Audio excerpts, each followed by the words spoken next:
A momentous day in the Middle East. The family dynasty that controlled Syria for more than half a century is no longer in power. Over the course of the weekend, since we last communicated, Syria has been overrun by rebels, radicals. But are they genuine rebels and radicals fighting for the freedom of the Syrian people? Or are they a rebranded version of Al-Qaeda? Some people are calling them woke Al-Qaeda. You could say LGBTQ Qaeda. A new, perfectly packaged organisation that's required when you need regime change. If you watch the kind of media that we make and participate in, you will be aware that when the Iraq War began, there was mooted ideas spoken of prior and that fell under the general banner of the new American century, where the neocons at that time, they were the Republican Party, George W. Bush, Dick Cheney, that hero who aligned with the Democrat Party before the election, Wolfowitz, Rumsfeld, all of those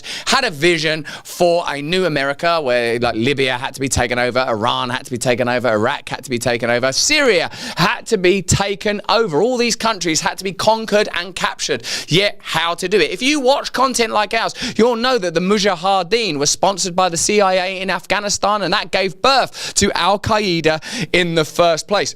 You'll be aware that in general, there are wars where you like, old school wars where it's like, sir, now a war. I challenge you to a war, where you know that it's like Germany versus England. It's Hitler versus Churchill. It's good old plain wars. And then there are kind of ulterior proxy wars where various interests are played out and we can't even really observe the players. And if you're a historian or an expert of some description, you'll probably say, well, even those imperialist wars, or like the First World War, was really a manifestation of industrialization and had all sorts of deep interest. If you're watching independent media, you know that whatever it is you're being told on legacy media about events in Syria is codswallop and claptrap and merely a distraction. Let's have a look at how the BBC, taxpayer-funded media in my country, are covering this story. I've not seen this yet. They might be doing a good job. Watch the tropes, listen to the language, listen to the words. Let's go. A momentous day in the Middle East. The family dynasty that controlled Syria for more than half a century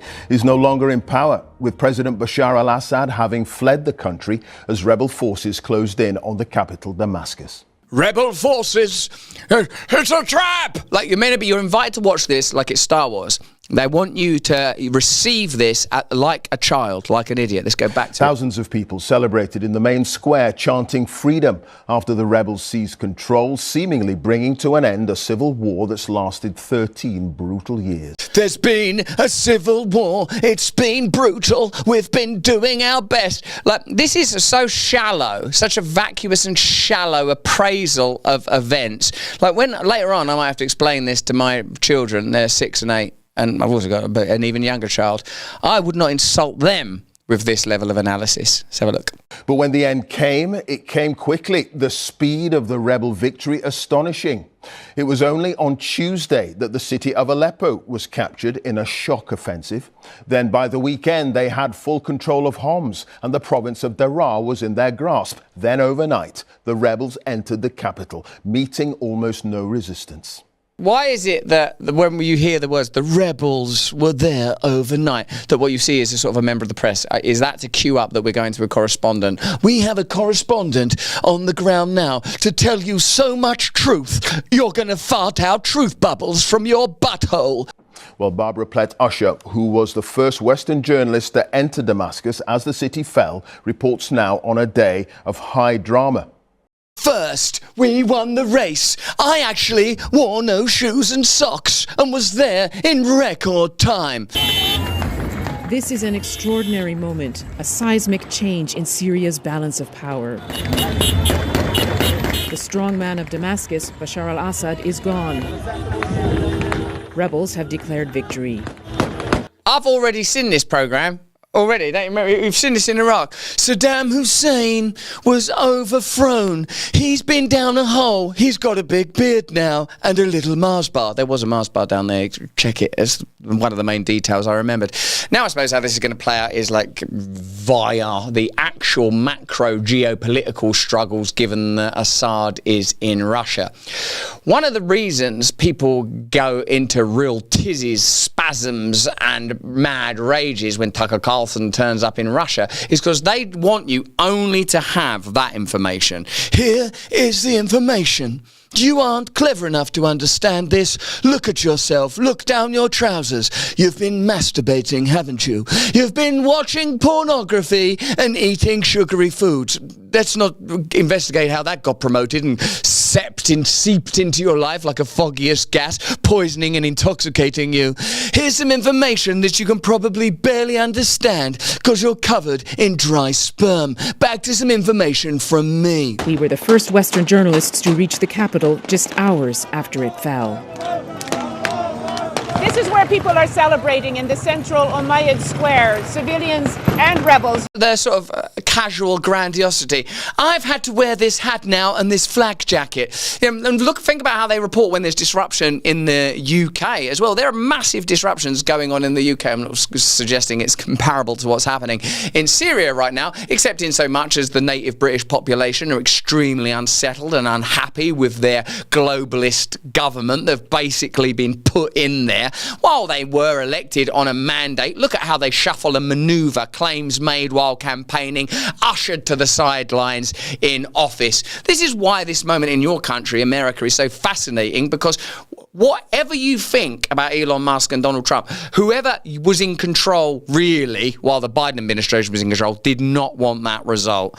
And as our man said in a recent interview, too big to rig, too big to rig. I don't know how it's going to play out, but I do know it's an interruption. Let me know in the comments and chat if you agree with that, because someone like some of the more peripheral figures, shall we say, and the OGs of this space, like David Icke, would say, no, it doesn't matter who you vote for, you're going to get people that ultimately represent globalist interests. Let's go back to the BBC, see what they're... You can hear the sound of celebratory gunfire. Celebratory gunfire. Where? How? The BBC. Like, this is good gunfire. Woohoo! The good guns, bad guns. Give up your guns, you idiots. Pay your taxes, and here are the celebratory Syrian guns. Like there's good guns and bad guns. There's no objectivity. There's no this is an actual truth. It doesn't matter whether that gun was fired by this person or that person. In my opinion, imagine this, right? Say someone's like, I'm against all guns. Imagine if a person says that. I'm against guns. Then you'd go, okay, well, you've got a perspective. You've got a perspective. Or if someone says, oh, our right to bear guns is enshrined in our constitution, it's the only way we can oppose the government if the government becomes corrupt or whatever. It doesn't matter, really, as long as the person actually believes what they're saying, instead of, look, in this, could you say Al-Qaeda are good now because they've got rainbow flags? Yeah, if you want, I'll say that. And I'm not talking about the individual journalist. I'm talking about the nexus of interests that bubble up in the effervescence of corruption, whatever journalist is required. Most coffee out there is basically the liquid equivalent of a participation trophy. Bland, mass-produced, utterly forgetful. But peaberry beans, they're not here to play nice. You get yourself that peaberry, you'll know you've been caffeinated. It's 1775, baby. These rare little rebels make up less than 10% of the entire coffee harvest. Instead of sticking to the crowd, they grow solo, resulting in a denser, more intense bean that doesn't just follow the herd. These beans are grown at high altitudes and are hand-picked at their peak, because if you're going to do something, do it right, yeah? Do them beans right. Thanks to their unique solo act, pea berries deliver richer flavours, a smoother finish, and a touch more caffeine to keep you sharp and focused, like the universe intended. This isn't your corporate coffee sludge. This is for those who see through the nonsense and demand a cup that's as real as it gets. Why settle for anything less than the sweetest pea berries, those rarest among beans? So if you're tired of sipping on mediocrity, go to 1775coffee.com. Use my special code BRAND to get 15% off. Don't just wake up properly to 1775. Revolutionary coffee in the revolution against mediocrity. Go back to the content. People are driving around in their cars. They're giving me peace signs. They're saying that life is going to be so much better now that Bashar al-Assad is gone. But there is a mix of joy and fear in this. Joy and fear. We call it jeer, or foy? Because it's complicated, isn't it, to be a human? You're really happy, but you're scared. Assad's in Russia, Saddam Hussein's down a hole, and you can bet that BlackRock's interests are manoeuvring right now around these events. There are those who supported Bashar al-Assad, who felt they were protected by him, and now they're wondering what is going to happen. Here, I spoke to people who have long been waiting for his downfall. Thank you, she says. The tyrant has fallen. The tyrant has fallen. Many of her family died under President Assad's rule, some in prison. Even the bloke in the car with her don't look like he's that on board, does he? He's like, oh, she's not realised this is a CIA-backed operation. You can't trust these guys. It's gonna, what's the new boss like? Same as the old boss. Of course it's going to be that. I ain't saying Assad was a great dude. Like, I'm sure he was a tyrant who at some point was put in that position by other deep state operatives, either of Russia or of America, somewhere along the line, or he was a popular leader that rose up on the back of a mandate out of the country. America's been doing this, or American interests have been doing this, in that country, or in that region, excuse me, for so long. In fact, they created those countries. Britain at the end of the First World War. This bit is Syria, and this bit over here we'll call Iraq. Hopefully, they'll just get on with it. Same as what happened in India, Pakistan. These colonial powers move into physical territory, utilise it, plunder it and pillage it, and then call it kindness. The same way as modern globalist governments say, oh no, there's some germs, get in your house, do as you're told, take this medicine. Have you clinically trialed that? It's not going to move to my heart tissue, is it? Don't know, didn't do no clinical trials, too busy. Shut up and say thank you, you racist. My cousin, my son, my family, all of them in the sea. How are you feeling?